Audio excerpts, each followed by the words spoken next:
Back to news. NTR కు స్ఫూర్తి గురజాడ అని టీడీపీ అధినేత చంద్రబాబు అన్నారు.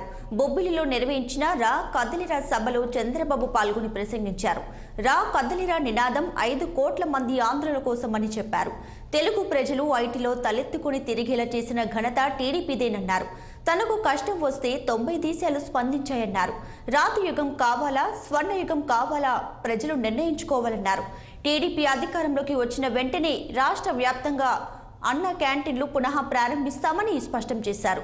9 సార్లు విద్యుత్ ఛార్జీలు పెంచిన చెత్త ప్రభుత్వం వైసీపీ అంటూ మండిపడ్డారు. టీడీపీ అధికారంలోకి వచ్చిన తర్వాత విద్యుత్ ఛార్జీలు పెరిగాయన్నారు.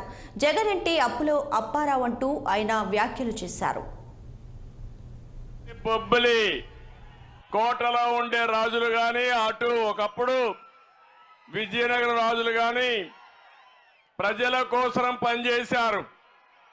ఇప్పుడు సైకో మాత్రం రాష్ట్రాన్ని సర్వనాశనం చేయడానికి ముందుకు పోయే పరిస్థితికి వచ్చాడు. నేను ఒకటే చెప్తున్నా, ఎన్నో మీటింగ్లు చూశాను కానీ బొబ్బిల్లో ఇంత పెద్ద మీటింగ్ నేను ఎప్పుడూ చూడలేదు. బొబ్బిలి కోట నేడు బొబ్బిలి పులిలా గాండ్రిస్తా ఉంది. ఈ గర్జనకు తాడేపల్లి పిల్లి బయట వచ్చే పరిస్థితి కూడా ఉండదని మీకు అందరికీ విజ్ఞప్తి చేస్తున్నా. ఒక విషయం మీరందరూ గుర్తుపెట్టుకోవాలి.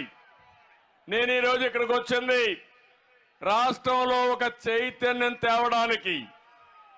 రా కదిలిరా అనే ఒక కార్యక్రమానికి పిలిపించాను.